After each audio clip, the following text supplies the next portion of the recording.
Maestro Plinio Apuleyo Mendoza. Bienvenido pues aquí a la barbería. Muchas ¡Qué gracias. delicia! Muchas gracias.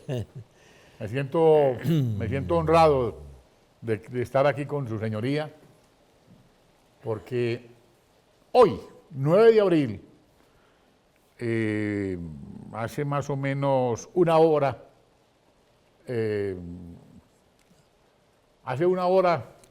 años A, en el 48, ¿qué pasó? Mataron a Gaitán. A la 1 de la tarde mataron a Gaitán. ¿Y usted dónde estaba? Pues bueno, Gaitán estaba con mi papá, y se iba a almorzar con mi papá. Se iban a almorzar ellos. Sí, y salieron ahí del brazo agarrados, se fueron. Detrás de ellos venía otra gente, pero mi papá lo había invitado. Y era muy amigo de él. Y salió y le estaba hablando de que iba a fundar un instituto para liderazgos sindicales y todo eso. Y ahí salió, del Gato Negro, salió Roa Sierra. Y yo me fui. ¿Con su hermana? Me fui con mi hermana, no fuimos a la casa que quedaba en la carrera 15. Ahí en la 15, quedaba en la 15. Sí, en la 15, si nos subimos Sí. al Monte Blanco, que queda en el segundo piso. Pero cogimos una mesa que daba A la ventana. a la ventana, y la ventana daba sobre la carrera séptima. Sí. Y ahí fue donde escuchamos, y habíamos comenzado a comer y oímos los 3 disparos. 3 disparos. Secos. Mi hermana creo que era mi papá, y dijo, mi papá lo mataron, no sé qué. Y yo me bajé corriendo. Sí.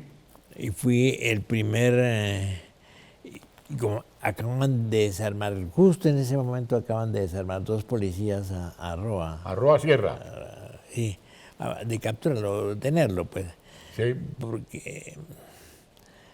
Y yo me precipité y fui el primero que llegó al pie de Gaitán. Al pie de Gaitán. Me dolió mucho. No estaba muerto, pero todavía se le movían los párpados. Y era como la última luz de la vida. Como la amargura ya. Sí. Despedida. Los estertores de la muerte.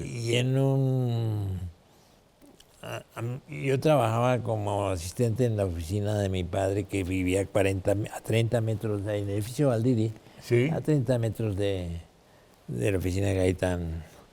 Y servía como asistente de mi padre, entonces iba con frecuencia a la oficina de Gaitán, Sí. porque mi papá estaba haciendo una revista que llamaba Reconquista, que era para lograr la unión de los partidos. De los etcétera. partidos.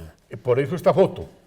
Sí, esta foto es histórica. Es histórica. Es tomada el 8 de abril. Sí.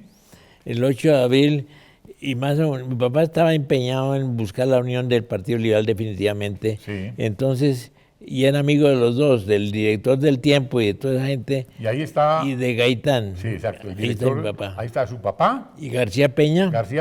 Y Gaitán. y el caudillo. Sí. Y entonces, al fin logró reunirlos en la oficina de Gaitán, la propia oficina de Gaitán. Sí. Y mi papá me dijo en un momento dado, busca a Sadi González, fotógrafo, para que tome una foto. Yo me fui a buscar a Sadi. A buscar a Sadi, que trabaja muy cerca en la Plaza de Bolívar, pero eso era muy cerca. Sí. ¿A 2 cuadras? A 2 cuadras. Y mi papá salió feliz, caray. Yo creo que esto es un efecto magnífico y tal. Que era la protocolización de la Unión Liberal. Claro. Era el 8 de abril, la víspera del 9 de abril. Uy, no. Que es un horror. ¡Qué horror! Espantoso. Usted fue un hombre muy cercano a él. y escribió un artículo de una gira, una correría, y Gaitán Sí. lo saludó, lo felicitó. Sí, en medio cuando terminó la sesión del Senado, Gaitán bajó y salía en medio de una multitud que gritaba Gaitán sí, otro no, Gaitán sí. Gaitán sí, otro no. Ese era el grito, Sí. Gaitán sí, otro no. Sí. ¿Y cuál era el otro? ¿El otro qué? Sí, Gaitán sí, otro no. Otro no. Sí, Ya. claro, nadie más. Bueno, nadie más. Gaitán sí, otro no. Bueno. Eh, ya te conté que me dijo, te agradezco y te felicito, ¿no? Y no, entonces se encontró y le dijo sobre la correría que usted escribió una crónica. Escribí una crónica Sí. y como yo iba mucho a la oficina de Gaitán, que me mandaba mi papá para que revisara de pronto las cosas que habían escrito para la revista Reconquista, Sí. entonces Gaitán me conocía y apenas me vio en medio de la multitud y que gritaba y toda la salida del Senado, se quitó el sombrero y me dijo, te agradezco y te felicito. Te agradezco y te felicito. Pero no hay que olvidar otra cosa más, Sí. que yo era gaitanista. Estudiaba en el Liceo de Cervantes y las dos personas que me acompañaban para ir a ver los discursos de Gaitán en el municipal eran Luis Villar Borda y Camilo Torres. Y Camilo Torres. Camilo Torres, porque eran los condiscípulos, eran mis amigos. Claro. Claro. Entonces, éramos Cuando, gaitanistas. cuando sus pasos por la izquierda. Sí, claro. Claro, porque claro. usted tuvo sus veleidades con la izquierda. Bastantes Con García veleidades. Márquez. Con García Márquez también, claro, Claro. claro. Y fueron momentos históricos en su vida. Sí. Bueno, es que hay hechos que es bueno resaltar. ¿Por qué se apartó usted de esas veleidades izquierdistas? Simplemente, muy A ver. claro. Ellas continuaron un poco de tiempo. Sí. Ahora sí puedo confesar, avergonzado, que Confiese. el el nombre LN lo puse yo. Los que intentaron asesinarlo. Los que le mandaron la famosa bomba, la carta bomba. Bueno, eso es más tarde. Por eso, pero los mismos. La sí. carta bomba la mandaron ellos. Sí. Eh, ¿Y cómo fue la cosa? ¿Por qué los puso el ELN? Bueno, yo seguía izquierda y Luis Villar estuvo en Cuba. Yo era el director de una agencia de noticias cubana Sí. llamada Prensa Latina, Prensa Latina. que tenían en todo el continente, funcionaban los sucursales. Y Claro. yo fui director de la sucursal del departamento de Bogotá. Y los telex se enviaban desde ahí. Que iba. Y entonces Luis Villar, pero trabajamos en las juventudes del MRL. Claro. Luis Villar pasó por Cuba y Gaitán le ofreció que entrenaría a unos 30 muchachos, a unos cuantos y él volvió Luis Villar volvió con la noticia de que puede mandar 40 que nos van a entrenar allá y tal. Bueno, no dijeron ni abiertamente que era entrenarlos para guerrillas, sino que, bueno, una manera de ilustrarlos y tal, de cual prepararlos. Para prepararlos. Y entonces me acuerdo que mandé a los 30 muchachos, cada cual buscó, entre los muchachos que trabajaban juntos, buscamos uno. A mí se me ocurrió mandar a un peluquero de Barranquilla, amigo mío que he vivido yo en Barranquilla, que siempre andaba buscando cosas de la Cuba y tal. Y entonces yo le dije, ¿a ti no te gustaría ir a Cuba? Claro que sí, yo voy y tal. Pero resulta que todos los muchachos los entrenaron fue para la guerrilla. Y no se metieron en la juventud del MRL, sino que formaron el grupo que quería Cuba, Sí, la guerrilla de lo que Cuba. usted bautizó el Ejército de Liberación Nacional, que lo bautizó usted. Una cosa premonitoria. En un momento comenzaron a preguntar a quién pone, cómo lo llamamos esto y todo. Y entonces me acordé de una cosa parecida que había en Argelia o no sé qué. Dije, ¿por qué no ponen Ejército Nacional, no? Ejército de Liberación Nacional? ¿En qué momento cambió mi rumbo? Tuve 2 años en Prensa Latina. Iba a La Habana todas las 2 meses, una vez. Cada 2 meses, Cada mes, cada mes, cada mes. iba a La Habana. A La Habana. Se entrevistaba con Castro. No, nunca. Camilo Cienfuegos tal vez lo visita. Camilo Cienfuegos. Sí. Pero el caso es que el director de la agencia era un argentino magnífico que fue mi amigo, Carlos Ricardo Massetti, Jorge Ricardo Massetti. Sí. Y él se preocupó mucho en un momento dado, ya cuando éramos amigos, era el director general de toda la agencia, en todas partes donde funcionaba, y dijo, se preocupaba porque en esa oficina de la agencia se reúnen unos cuantos, vamos a ver quiénes son, por qué se reúnen, eran los comunistas. El caso fue, para hacer síntesis de historia. Oh, cuéntela, tranquilo. Esto es un documento histórico y yo no lo puedo perder. Bueno. Que la gente está interesada en saber las cosas así, menudas. Y en medio de este aguacero, Sí. ¿a dónde lo vamos a ir ahora? Fue a... era como a la 1 de la mañana, salimos de trabajar, porque era una agencia de trabajar. Sí. Subimos al último piso a ver la agenda y eran los comunistas, los periodistas comunistas que trabajan. Periodistas ahí. comunistas. Y digo, ¿por qué se reúnen aparte? Ustedes que están aquí todos estamos con la revolución. Todos, no es necesario que ustedes formen un grupo aparte para ver qué no sé qué. Y estos tipos tan raros, ¿por qué se reúnen aparte los comunistas? Pero siguieron reuniéndose, consiguiendo puestos para desalojando a veces funcionarios, periodistas que no eran comunistas, hasta el momento en que Massetti, Massetti, el argentino. el argentino Massetti, Sí. los despidió.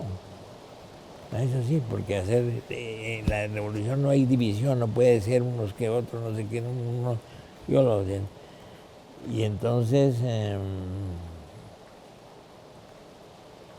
ordenó el Ministerio de Trabajo que los reenganchara, porque ya el Ministerio de Trabajo está en manos de los comunistas. Massetti me llamó y yo fui para que fuera hasta La Habana. Me alojé en su apartamento de él. Dijo, yo estoy seguro que Fidel no acepta. Yo renuncié, pues, porque no acepto que vuelvan otra vez los comunistas aquí a tomarse la agencia. Yo renuncié, pero estoy seguro que Fidel no acepta mi renuncia y tal. No, tal cosa. Fidel acepta la renuncia. Yo estaba allá cuando ocurrió eso y Massetti murió después en una guerrilla en Argentina, pero no Sí. comunista.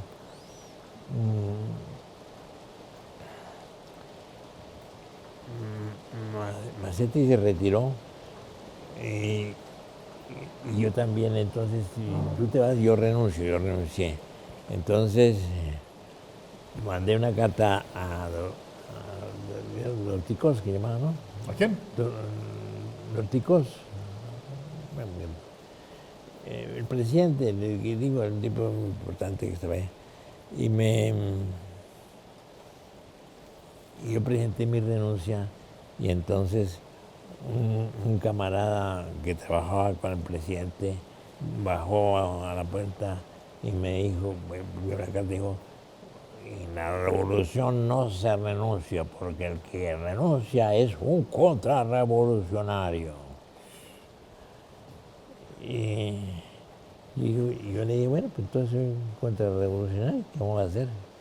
Y fui a avisarle a Gabo, porque Gabo trabajaba. Por eso la relación con Gabo.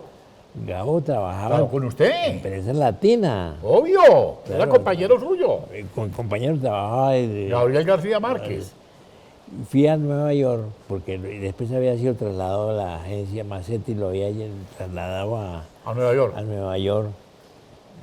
Y yo fui a decirle, pero cuando llegué ya Gabo había renunciado también. Gabo también renunció. Gabo renunció también. Y entonces volví y a pesar de que tenía fama de comunista, izquierdista, yo dije, no, esto sí no se soporta. Yo no le jalo a eso. No le jalo a eso. El peluquero o barbero. El barbero, sí, el barbero de Barranquilla. Se volvió también en guerrillero. ¿Se volvió guerrillero? Claro. No me diga. Cambió la barbera por las tijeras por una ametralladora. No me diga más. El capitán no me acuerdo si Fernando Ferrera, Grandeo, no sé qué. El caso es que murió en un combate y quedó el frente ese que tenía por allá cerca de Barranquilla, en la zona cerca de la costa. Me dijo una vez el famoso, bueno, me acuerdo bueno, olvido los nombres, pero es muy famoso como periodista, como director, ¿no? que su padre lo formó en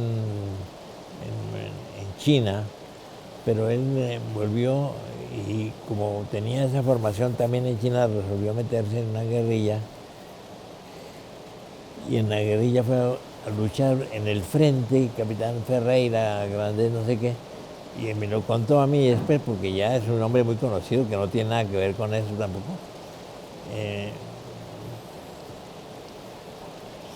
Él me dijo, ¿cómo yo peleo en el frente? Peleé en el frente de Bernardo, era Grandet, y era el nombre de mi peluquero. Y dije, pero ay, Dios mío, No puede ser. otra vez muerto, ¿no? No. Entonces yo resolví, yo cambié ya de punto de vista, ya vi todo el riesgo que implicaba. El riesgo, toda la cosa. Sí. Bueno, entonces llegó a Venezuela. ¿Cómo fue lo de Venezuela? No, bueno, en Venezuela mi papá se fue a Venezuela porque iba a ser capturado cuando la dictadura De Rojas. de Rojas. Ya. Y entonces él estaba preparando un golpe contra Rojas. Había sido ministro de guerra y Su papá. mi papá Estaba preparando un golpe contra Rojas. contra Rojas tenía, porque los militares, la mayoría de los militares no habían cambiado todavía y eran de los mismos que él había seleccionado. Eran amigos de él. Él los conocía. Claro, Eran de su confianza. iba a tener distintos frentes y levantaba el ejército. Eso se frustró por los doctor Echandía y Carlos Lleras Restrepo porque era un hombre. ¿Qué hicieron ellos? No, mira, es una cosa pacífica, un paro, pero eso, un golpe no, porque no sé qué. Y entonces mi papá se alojó en casa de Chandía, tuvo que alojarse en casa de Chandía para protegerse y supo que iba a ser juiciado. Ah, claro. Fue condenado a 20 años. Entonces se asiló en Venezuela. Se asiló en Venezuela, donde había sido embajador tal en Venezuela, y estaba condenado a 20 años de cárcel. No llegó a 20 años, sino 15 o 16 años, porque ya después, cuando surgió el Frente Nacional y llegó Alberto Lleras, entonces claro. ya se borró esa cosa. Pero Pero simpatizó ¿Simpatizó con el Frente Nacional o no? ¿Quién? Usted.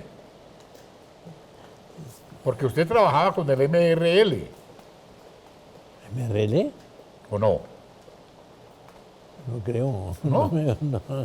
¿No? Con el MRL no. No. No, yo sí, pues, el Frente Nacional fue después de todo lo que cuento. Es que es muy interesante eso en la historia de Colombia. A ver. Llegó el Frente Nacional Sí. y entonces el sectarismo partidista que nos había enfrentado tanto liberales, conservadores, Sí, el trapo rojo y... y las guerras civiles del Claro. siglo XIX y todo eso, y la guerra de los 1000 días. Bueno, entonces el Frente Nacional eliminó ese sectarismo, como en concordia entre liberales y conservadores. Pero ahí surgió las FARC, Ah, claro. porque llegó la Revolución Cubana, triunfó Fidel en la Revolución Cubana y la guerrillas liberales que había, guerrillas fueron influenciadas, dieron la vuelta porque se fundaron las FARC. En la mitad del Frente Nacional se fundaron las FARC. Sí. Y entonces, No, pues obviamente Jacobo Arenas formó parte activa porque era el ideólogo. sí, todo eso. Y el brazo armado era Manuel Marulanda. Hermano, desde luego yo no, yo estaba más con el Frente Nacional que con este. Pues también. Estuve pero después de que llegué de haber sido director de prensa latina y Gabo se fue para México, tuve que mandarle plata a Gabo porque no tenía cómo vivir. Tenía cómo llegar. Se fue en bus. Se fue en bus de Washington a México. Tremendo. Y me dijo, mira, mándame algo porque no tengo sino para coger el bus. Y no alcanzo a todo lo que necesito para llegar. Mándame algo. Yo lo único que le pude mandar, y era cuando ya renuncié a Prensa Latina, pude mandar fueron $150. $150.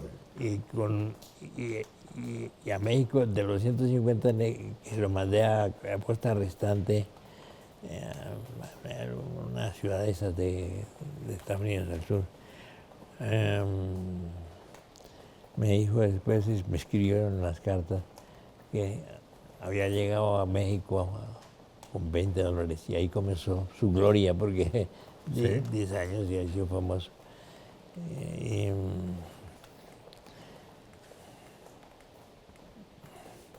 Gabo no era por lo siguiente comunista, no era simpatizante en los camaradas. ¿Pero por qué subo? Ya, siga pues. Te cuento por qué pasó. A ver. Yo después de vivir en Barranquilla, en Venezuela, me fui a París.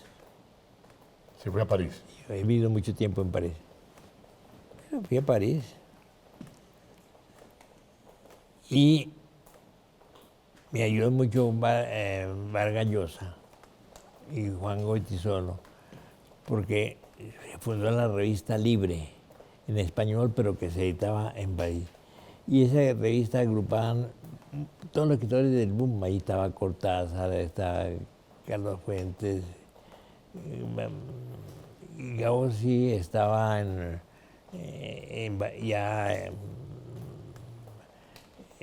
hombre famoso, se había ido a vivir en Barcelona. Cuando los escritores del boom, sobre todo Mario Vargas Llosa, supieron que había estado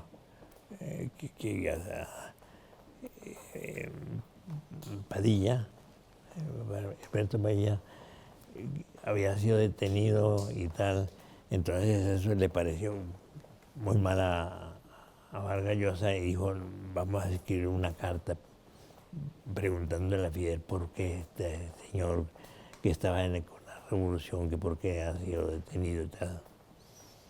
Entonces mandó la carta. yo buscando a Gao, supe que estaba en Colombia, y en Colombia estaba por allá en Macondo y tal, pero yo conocía exactamente qué pensaba Gabo de todo esto. Entonces le dije, no, pues pongamos la firma de Gabo también, estoy seguro que él está de acuerdo con este reclamo y tal. Sí. Y puse la firma. Lo peor fue que pasaron unos 8 días después y Gabo recibió una carta que había sido puesta en un paso por Caracas, que le había estado diciendo, yo no quería firmar esa carta. No puede ser. No quería firmar la carta porque no sabes los problemas que acarrea Vadilla y tal. Entonces, yo literalmente dije, yo aclaro que la firma la puse fui yo.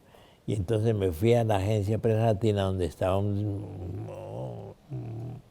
tenía su director, pero que era amigo mío porque habíamos trabajado juntos antes en Cuba. Entonces le dije, bueno, te voy a hacer un regalo y vas a saltar de alegría. Gabo no firmó esta carta, la firmé yo. No vas a decir que Vargas Llosa, no vas a decir que Juan Solo, la firmé yo. Y puedes hacer la aclaración, bueno, fue un error mío. Y esa carta circuló por todas partes. Y Fidel le llamó la atención Gabo. Y lo invitó a La Habana. Sí. Fidel invitó a Gabo. Y entonces ahí tuvimos, ahí empezó,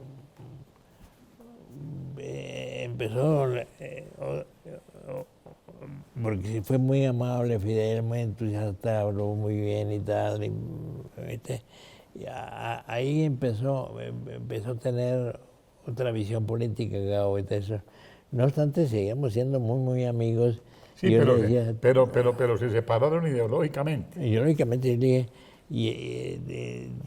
y tú estás aquí ya con los barbudos, ¿qué estás haciendo con ellos? Con los barbudos. Sí. Y dijo, ¿y tú qué estás con el capitalismo, con el imperialismo? Así de frente. Sí, pero esos chistes Claro. y seguíamos siendo muy amigos y tal, pero ya con diferencias de orientación política, no había nada. Pero importante, volviendo al 9 de abril, te digo una cosa importantísima que no saben la gente. Mi papá estaba con Gaitán cuando del café negro, café no sé qué. Sí. Salió Roa Sierra. Y no, Roa Sierra no salió. Bueno, salió Roa Sierra Claro. primero para disparar. Por cierto, pegó 3 disparos.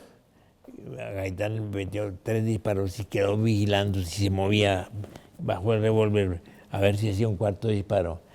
Mi papá trató de atrapar el revólver de este. Sí. Levantó el revólver y disparó el tipo.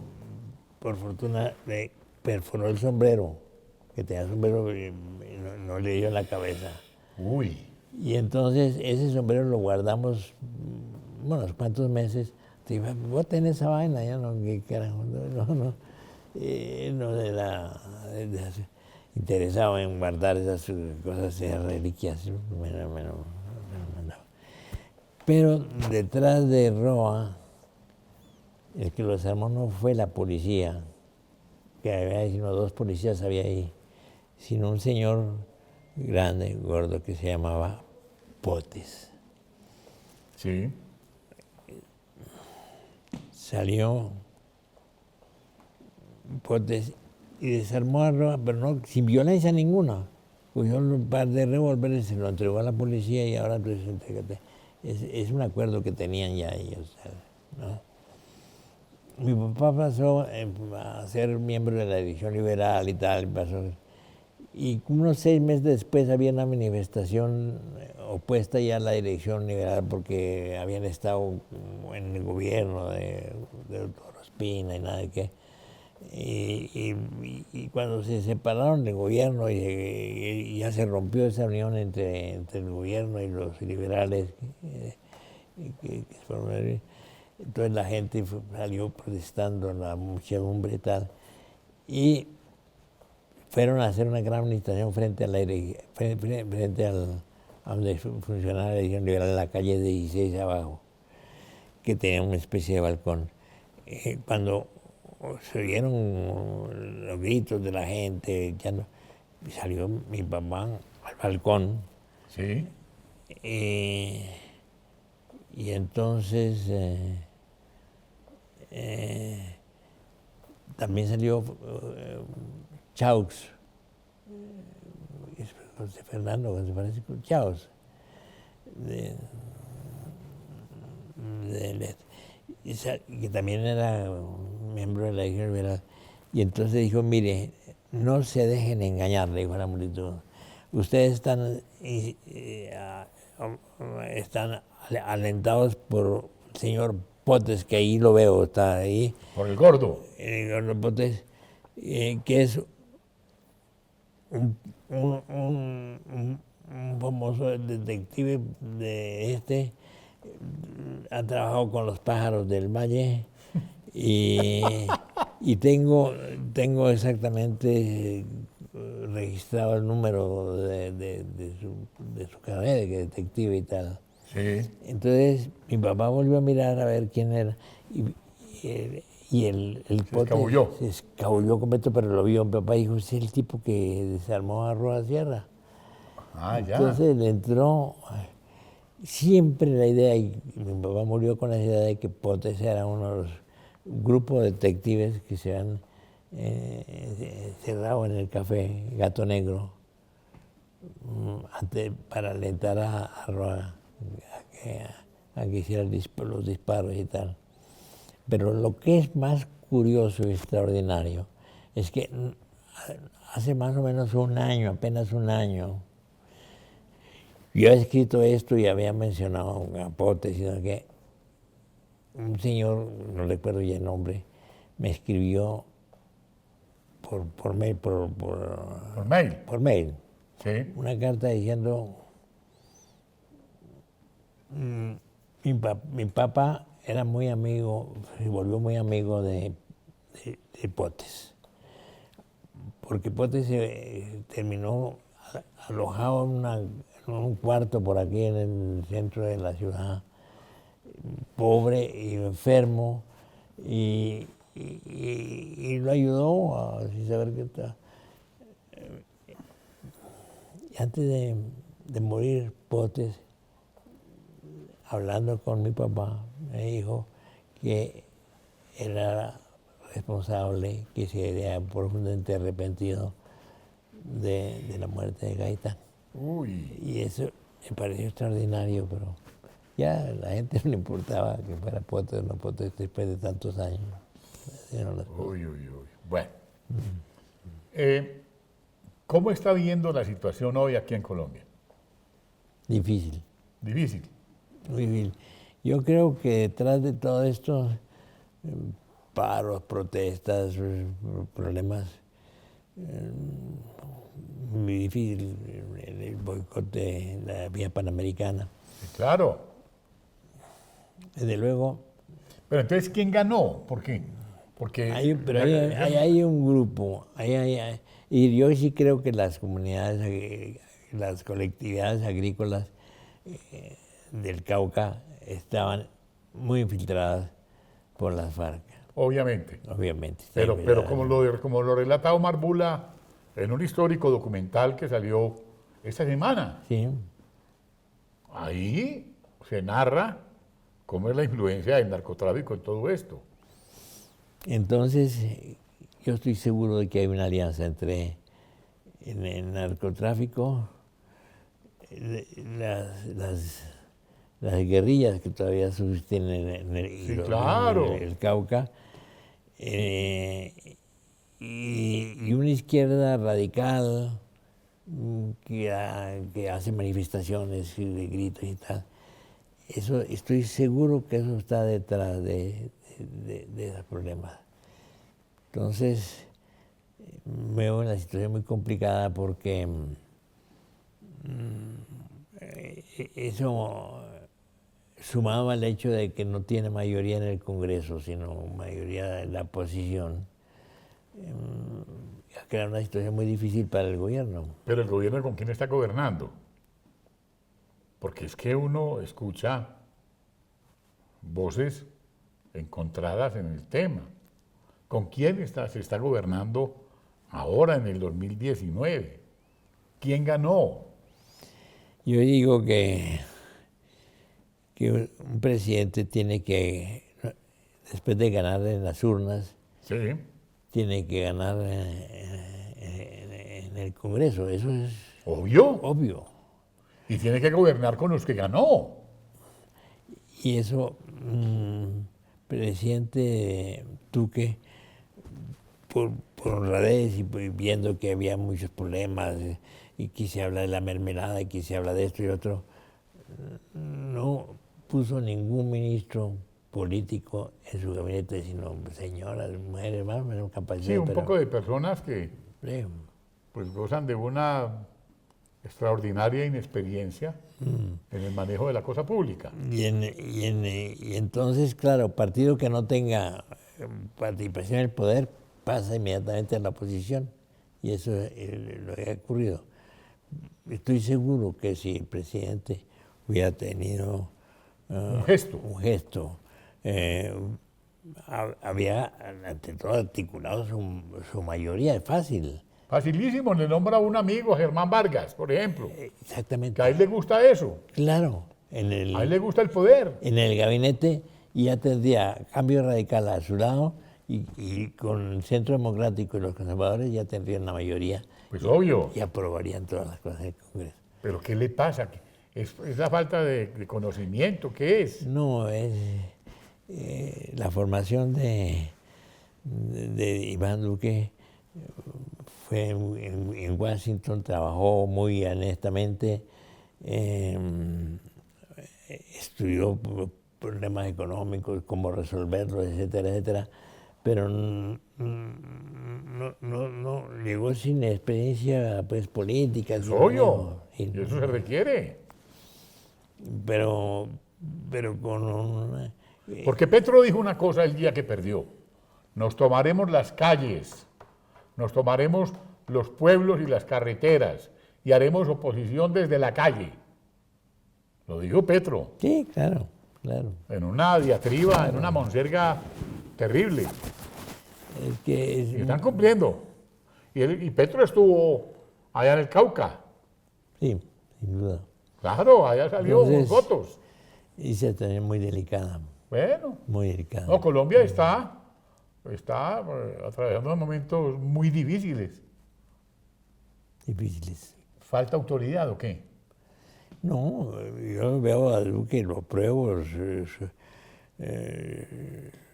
encuentro que es un presidente honesto y tal, pero como no tiene experiencia política, él pensaba que simplemente diseñar un programa de gobierno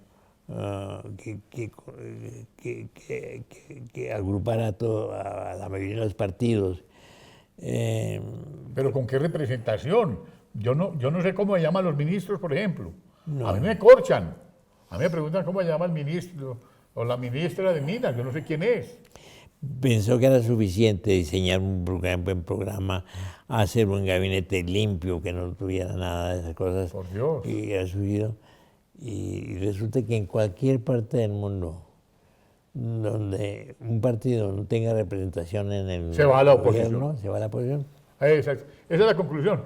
Maestro, muchos años después, usted nos ha contado una historia que, como diría Amparo Grisales, porque ella estaba ya muy grande cuando asesinaron a Gaitán. Amparo Grisales se eriza escuchando esto. Qué cosa también dicha.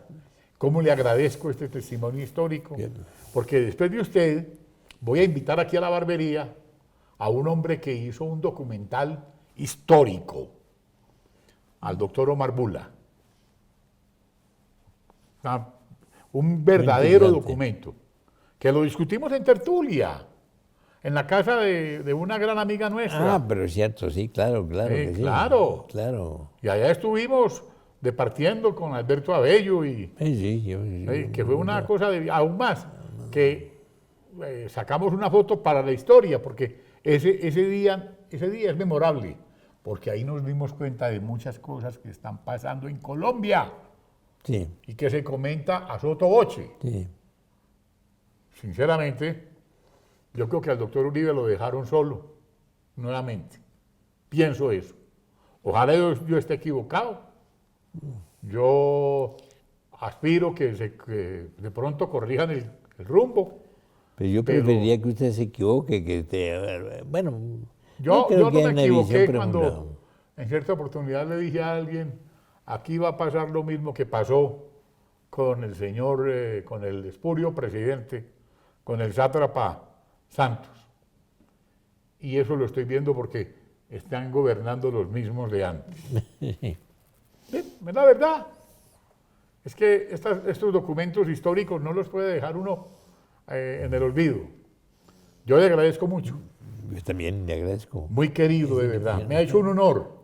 Muchas gracias. Y a toda la teleaudiencia que nos va a ver en todo el mundo, pues creo que han quedado muy satisfechos de haber escuchado cosas que no sabían, que no se imaginaban.